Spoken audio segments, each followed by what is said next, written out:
Assalamu alaikum wa rahmatullahi wa barakatuh.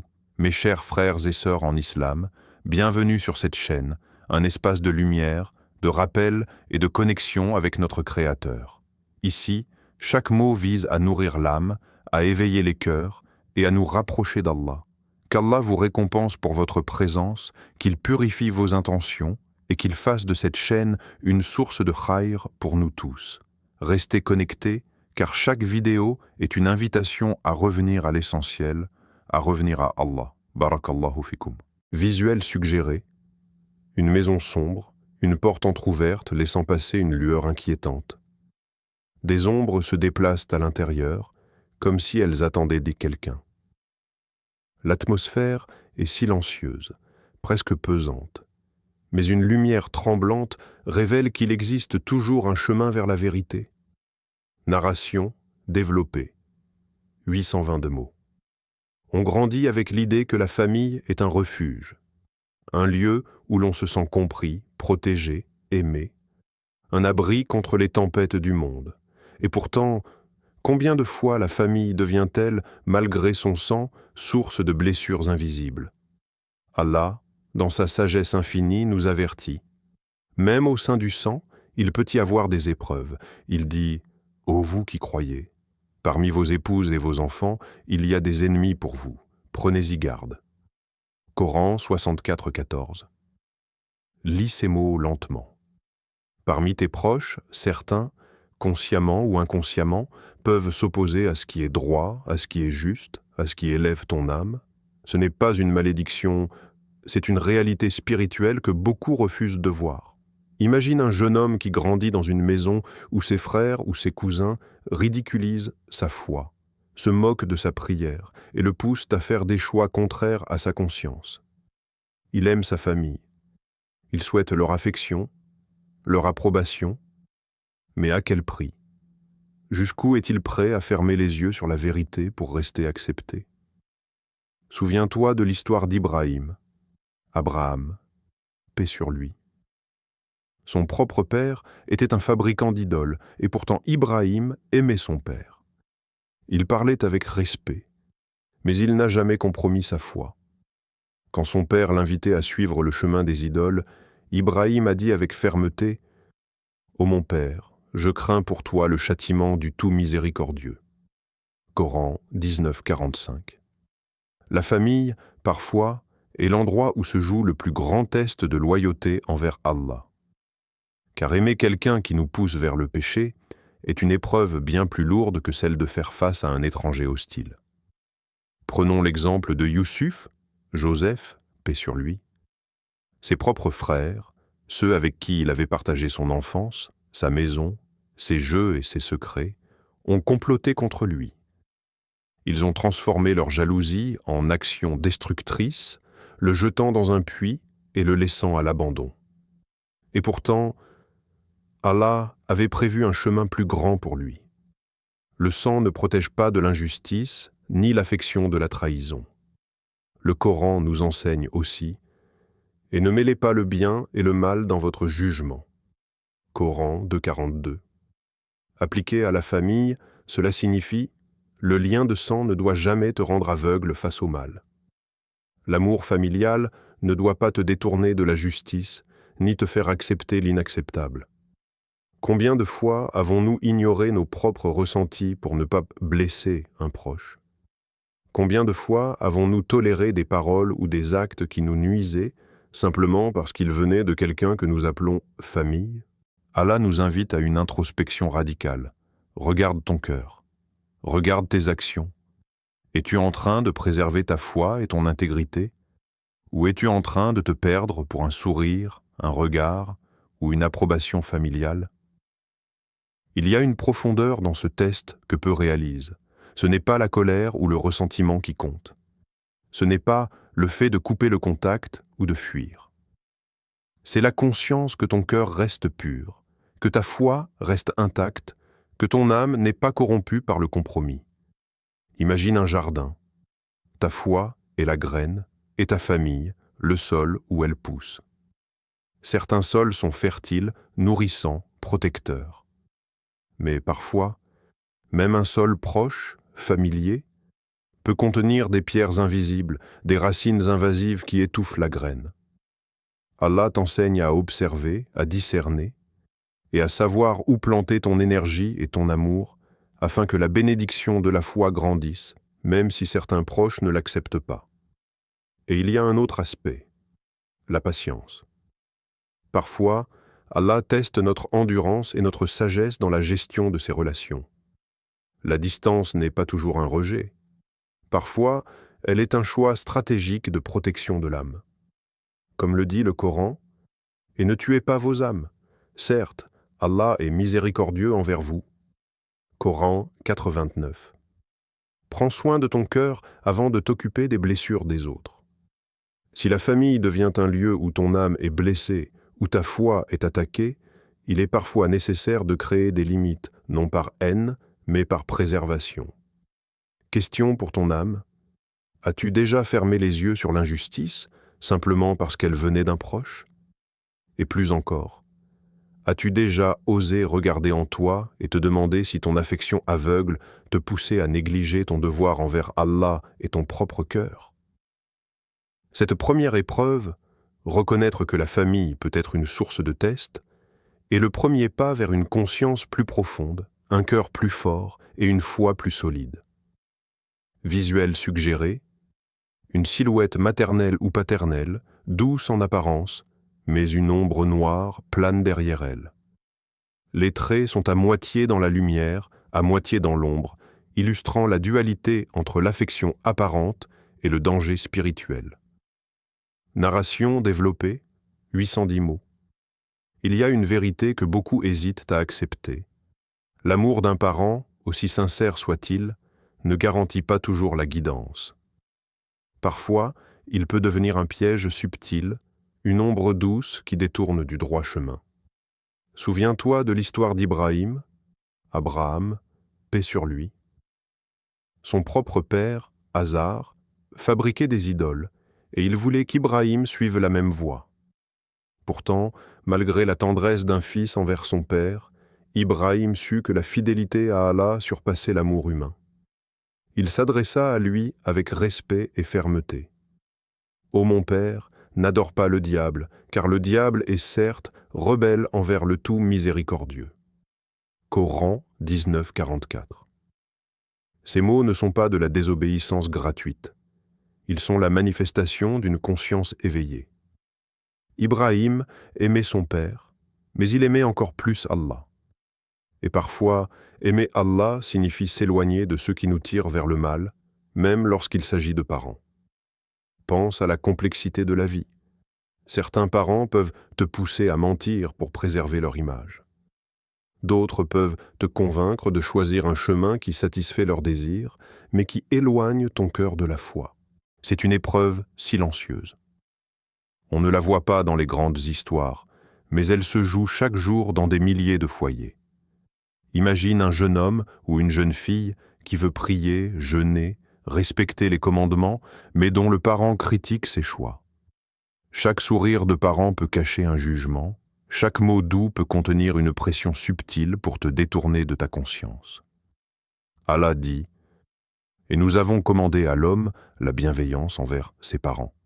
Mais s'ils t'incitent à m'associer ce dont tu n'as aucune connaissance, ne leur obéis pas. » Coran 29, 8. Le cœur se serre devant cette vérité.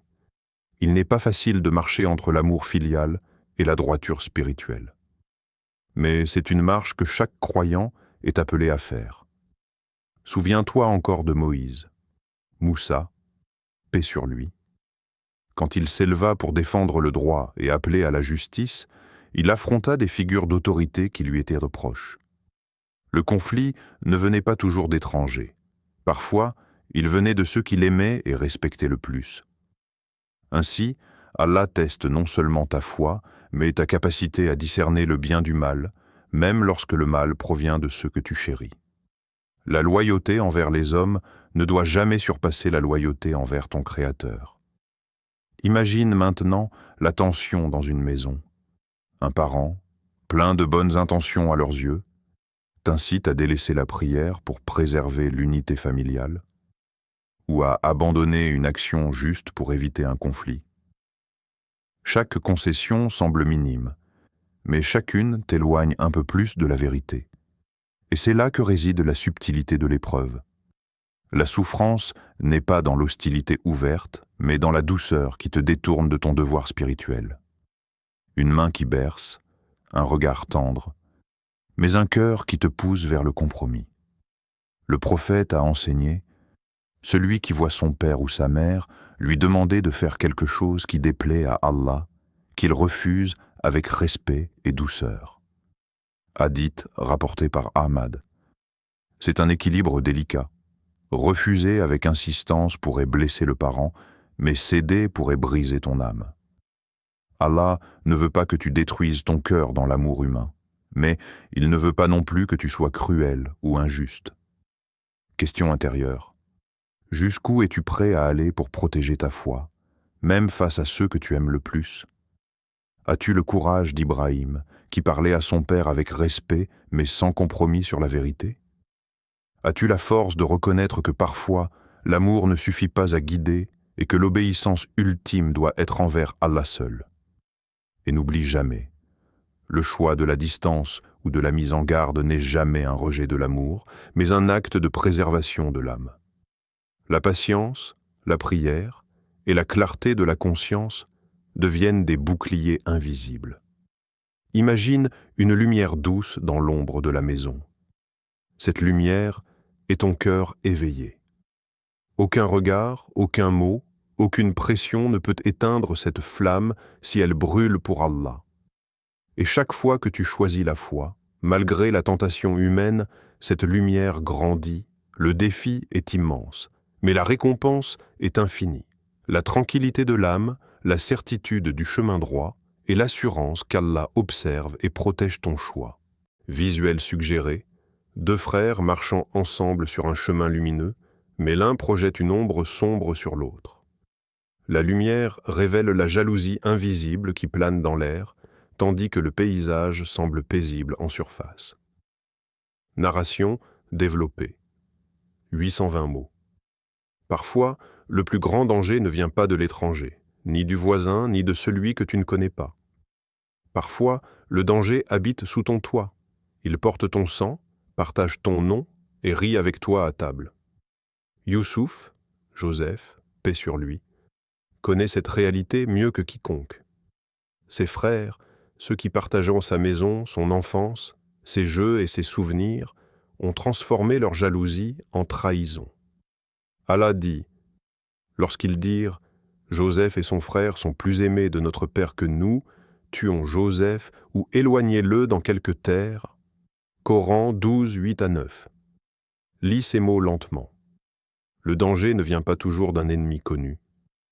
Parfois, il est masqué sous le sourire d'un frère, sous les paroles affectueuses d'une sœur, sous la routine familière qui te fait baisser ta garde. La jalousie est subtile. Elle ne crie pas toujours, elle murmure.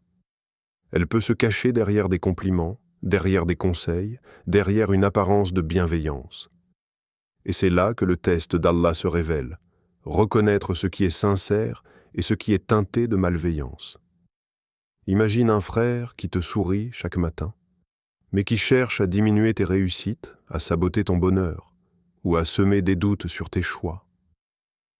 Imagine une sœur qui t'encourage en apparence, mais dont les paroles contiennent des pics invisibles qui attaquent à ton estime, ton intégrité ou ta foi. Ce sont ces relations toxiques, souvent masquées par le sang et l'affection, que tu dois apprendre à discerner. Le prophète nous enseigne « Celui qui fait du mal à son frère dans son dos, Allah regarde cela avec un châtiment juste. » Hadith rapporté par Ahmad. Ce qui est frappant, c'est que la jalousie familiale est une épreuve silencieuse. Elle ne prend pas toujours la forme d'un conflit ouvert, mais elle ronge le cœur, trouble l'âme, et crée une inquiétude subtile qui peut détourner du droit chemin. Youssouf n'a pas été trahi par des ennemis lointains, mais par ceux qu'il aimait et en qui il avait confiance. Et pourtant, cette trahison n'était pas une fin, mais le début d'une élévation divine. Allah dit « Ainsi, nous avons affermi Joseph dans le pays, pour qu'il y réside où il le voudra. Nous atteignons de notre miséricorde qui nous voulons, et nous ne faisons pas perdre la récompense des bienfaisants. Coran 12, 56. Il y a une leçon profonde ici. Parfois, la meilleure protection de ton cœur n'est pas de rester proche de celui qui te sourit mais te nuit, mais de prendre du recul, de placer des limites et de laisser Allah agir dans sa justice parfaite. Le cœur humain est fragile. La jalousie familiale peut te faire douter de toi-même. Tu peux commencer à questionner ton intégrité, ton talent, ta valeur, simplement parce qu'un proche murmure de manière insidieuse. Mais rappelle-toi, Allah voit ce que les hommes ne voient pas. Et la sincérité de ton cœur ne peut être mesurée que par lui. Question à ton cœur, sais-tu reconnaître quand l'amour est sincère et quand il n'est qu'un masque pour l'envie? Es-tu capable de percevoir les intentions derrière les mots, derrière les gestes, derrière les sourires? Imagine maintenant un arbre. Ses branches sont fortes et ses racines profondes. Mais si des parasites s'installent à l'intérieur, ils peuvent ronger le tronc silencieusement. Ton frère ou ta sœur jaloux peut être ce parasite, pas toujours visible, mais destructeur si tu ignores les signes. Et il y a un aspect spirituel crucial. Parfois, Allah permet cette jalousie pour te purifier, pour renforcer ton cœur, pour t'apprendre à ne pas dépendre de l'approbation humaine. Chaque sourire jaloux que tu affrontes, chaque remarque subtile que tu découvres, chaque trahison silencieuse que tu subis, est une opportunité de choisir la patience, la sagesse et la foi. Le prophète a dit « Les meilleurs d'entre vous sont ceux qui sont les plus patients dans l'adversité ». Hadith rapporté par Al-Bukhari. Ainsi, même lorsque la jalousie vient de ceux que tu aimes, le véritable test est de rester pur dans ton intention, humble dans ton comportement et confiant en Allah. Car la protection ultime n'est pas dans la proximité ou la confrontation humaine, mais dans la lumière de la foi et la guidance divine. Enfin, souviens-toi, certaines personnes ne sont pas destinées à être proches de toi, même si elles partagent ton sang, même si elles portent ton nom. Parfois, s'éloigner n'est pas un rejet, mais une survie spirituelle. Et Allah, dans sa miséricorde infinie, récompense celui qui préserve son âme, même face à l'envie d'un frère ou d'une sœur. Visuel suggéré, un enfant s'approchant de son oncle, mais derrière ce dernier, un feu brûle dans l'ombre, symbolisant le danger caché. L'atmosphère oscille entre la confiance apparente et la menace invisible. Narration développée, 810 mots. Le sang, la famille, les liens du sang. Ils sont sacrés, précieux et parfois considérés comme intouchables. Mais la réalité que beaucoup refusent de voir, c'est que le sang ne garantit pas toujours la loyauté. Parfois, même parmi ceux qui portent ton nom, la dangerosité est réelle, subtile, insidieuse. Le prophète Muhammad lui-même l'a vécu. Son oncle, Abu Lahab, était de son sang, un membre de sa maison, une figure paternelle dans l'enfance. Mais loin de le protéger, Abu Lahab fut son pire adversaire. Allah dit, de manière solennelle, que périssent les deux mains d'Abu Lahab et que lui-même périsse. Coran 111, premier verset. Ces versets ne sont pas seulement historiques, ils sont une leçon intemporelle. Le lien du sang ne suffit pas à garantir le bien, ni la sécurité, ni la guidance. Imagine un enfant qui tend la main à quelqu'un qu'il croit protecteur. Chaque pas est rempli de confiance. Chaque regard est rempli d'espoir. Et derrière ce regard se cache la trahison. Le feu que l'on ne voit pas brûle doucement, silencieusement, mais il consume l'âme et le cœur si l'enfant persiste à avancer aveuglément. Il y a des oncles et des tantes dans ce monde dont Allah nous avertit. Ils ne sont pas un refuge. Leur proximité n'est pas un gage de protection. Leur nom ne remplace pas la guidance divine. Et malgré l'affection apparente ou le lien du sang, parfois la distance est la seule manière de protéger ton cœur et ton chemin. pense à l'histoire de Salman al-Farisi, qu'Allah soit satisfait de lui.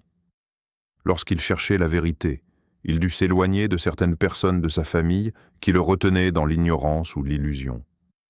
Allah n'interdit pas l'amour familial, mais il nous enseigne à discerner le bien du mal, même au sein des maisons et des proches.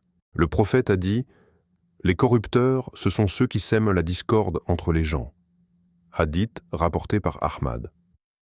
Ces mots sont un avertissement direct. Même au sein de ceux que tu aimes, le poison peut couler. Et ce poison, subtil ou manifeste, attaque ton cœur, s'infiltre dans tes pensées et peut obscurcir ton jugement. Imagine une table familiale.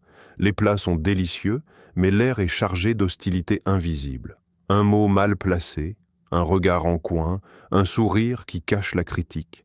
Chaque instant devient un test de patience et de discernement. Chaque rire peut être trompeur, chaque discussion un champ de mines émotionnelles. Allah dit « Et ne suivez pas les pas du diable, car il est pour vous un ennemi déclaré. » Coran 2:208. Réfléchis à ces paroles. La discorde familiale, les paroles blessantes, les ragots, les accusations non fondées, tout cela est un outil subtil du diable pour te détourner, pour t'épuiser, pour faire vaciller ta foi. Et parfois, la protection n'est pas dans l'affrontement. Elle est dans la distance. Dans le choix conscient de préserver ton cœur, ta foi, ton esprit. Pense à une personne qui se rend chaque semaine chez une famille où la colère et la critique dominent. Chaque sourire forcé demande un effort immense. Chaque mot doit être filtré. Chaque pensée doit être pesée. Et pourtant, elle persiste par devoir ou par peur du jugement. Mais Allah nous rappelle, ton devoir premier est envers lui et préserver ton âme n'est jamais un péché. Il est important de distinguer deux réalités. Le lien du sang, précieux et sacré. La guidance, la bonté, la paix spirituelle et morale. Le lien du sang ne doit jamais t'aveugler. Le nom de famille ne garantit pas la sécurité émotionnelle ni la protection spirituelle. Et le discernement est une forme de sagesse que Allah valorise. Imagine maintenant un arbre immense, dont les branches se croisent et s'entrelacent. Certaines branches sont fortes, d'autres fragiles et pourries. Si tu t'accroches à une branche pourrie, l'arbre peut sembler solide, mais cette branche finira par te faire tomber. De la même manière, certains membres de la famille peuvent sembler fiables, mais leur influence est destructrice pour ton cœur et ton âme. Le prophète a également enseigné « Celui qui voit une injustice ou une corruption, qu'il la combatte avec sa main, et s'il ne peut pas, avec sa langue, et s'il ne peut toujours pas, avec son cœur, et cela est le plus faible des degrés de foi. » Hadith rapporté par Muslim. Parfois, la seule manière de combattre la corruption familiale est avec ton cœur. Reconnaître la vérité, préserver ta foi, te protéger sans entrer dans la guerre ouverte. Mettre des limites n'est pas de la désobéissance. C'est un acte de sagesse et de survie spirituelle. Question profonde. Es-tu prêt à choisir la paix d'Allah, même si cela signifie t'éloigner de la tempête familiale? Es-tu capable de voir la différence entre le devoir envers la famille et le devoir envers ton âme? Es-tu prêt à préserver ton cœur, même lorsque cela te coûte des regards, des jugements ou des incompréhensions? Clôture méditative, style, souffle intérieur. Ne te trompe pas. Allah ne t'ordonne pas de briser les liens familiaux, car rompre les liens de sang est un grand péché. Mais il t'invite à comprendre ceci. Aimer ne veut pas dire se perdre. Respecter ne veut pas dire se soumettre au mal. Et protéger ton cœur, c'est parfois ne plus aller là où ton âme est détruite. Chaque pas que tu choisis, loin de la discorde, n'est pas un rejet de l'amour familial. C'est une affirmation de la lumière intérieure, de la foi et de la clarté que Allah veut pour toi. Car le véritable refuge, la véritable paix ne réside pas dans la tempête des autres, mais dans la tranquillité de ton cœur éclairé par la guidance divine.